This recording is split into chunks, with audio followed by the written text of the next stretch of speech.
Herzlich willkommen zu einer Sondersendung von Fragen und Antworten mit Alexander Haus. Es ist, wie schon gesagt, es ist eine Sondersendung, die wir auch direkt heute, wenn wir sie aufnehmen, euch zur Verfügung stellen werden. Wir werden live mit euch dabei sein, wenn die Sendung online geht. Ihr dürft uns Kommentare schicken, ihr dürft mit uns reden, ihr dürft uns Chats zusenden. Und es ist aber auch eine Frage- und Antwort-Serie. Warum dieses Doppelte?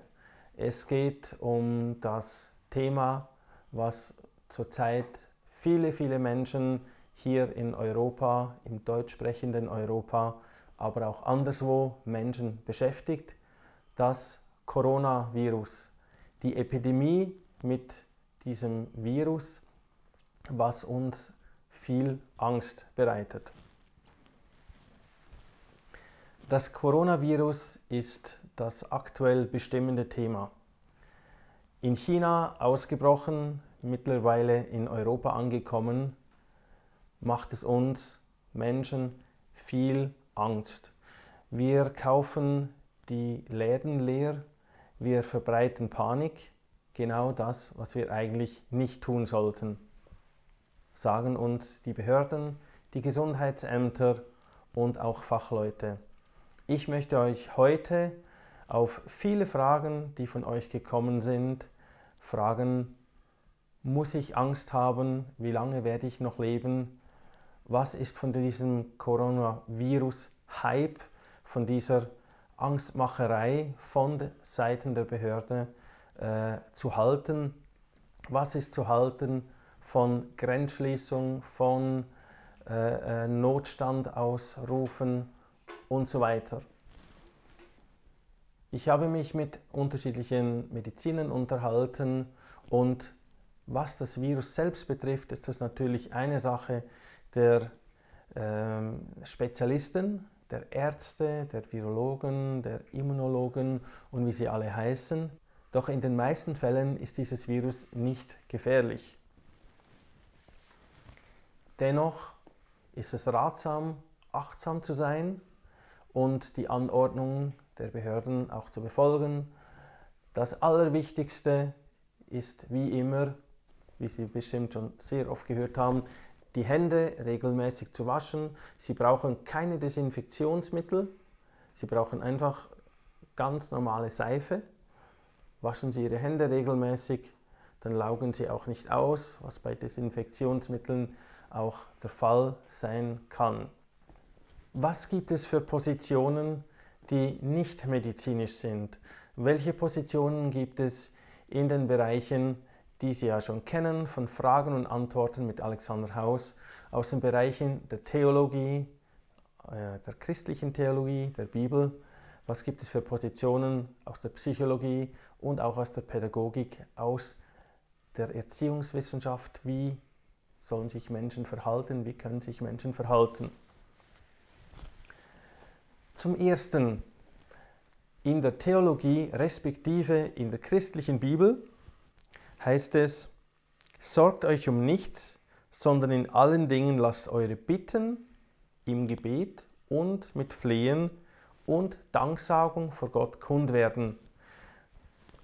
Das hat der Apostel Paulus im Philipperbrief im Kapitel 4, Vers 6 gesagt. Nun, ich persönlich empfehle von christlich-theologischer Seite her euch genau das. Wenn ihr Sorgen habt, wenn ihr Nöte habt, dann bringt das vor Gott, weil Gott ist 24 Stunden an jedem Tag der Woche, an jedem Tag des Jahres für euch da. Er hört euch zu und er hat auch die Macht, wie ich persönlich das auch schon erlebt habe und viele Menschen, die zu mir in die Praxis kommen, das erlebt haben, dass Gott sie getröstet hat, wenn sie zu ihm gerufen haben. Also bitte unterlassen Sie es nicht, wenn Sie möchten, dass Sie Ihrer Not Gott gegenüber Ausdruck geben. Welche Positionen gibt es denn aber sonst noch? Rein erzieherisch, pädagogisch wäre das Sinnvollste, würde ich sagen, würde ich empfehlen, wie vorher schon angesprochen, die Anordnung der Behörden zu befolgen. Denn wenn in Ihrem Land die Grenzen geschlossen sind, wenn in Ihrem Land die Supermärkte, die Läden geschlossen sind, die Lebensmittelläden sind meines Wissens in der Regel noch überall geöffnet, die Regale werden laufend nachgefüllt, die Sicherstellung der verschiedenen Länder mit Lebensmitteln, mit Getränken ist sichergestellt.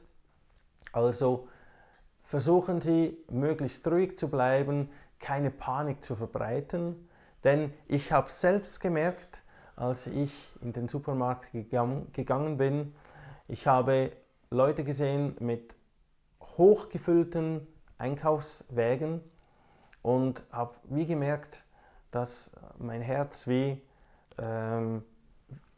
ich sage mal, überfordert war. Und ich habe diese Wagen gesehen und, oh nein, der Gedanke kam in meinen Kopf, wenn die alle das Essen zusammen kaufen, wie im Wahn, dann sollte ich das doch auch tun. Und genau das ist, was wir eigentlich nicht tun sollten. Denn es geht nicht um Versorgungssicherheit, denn diese ist ja gewährleistet. Sondern es geht darum, wenn wir hingehen und so viel einkaufen, einerseits verbreiten wir Panik, andere Menschen sehen uns, lassen sich anstecken und es geht dann eben, wie gesagt, nicht um die Lebensmittel, sondern es geht darum, dass Furcht auch die Herzen oder die Gemüter der anderen Menschen packt. Das ist doch genau das, was wir nicht möchten.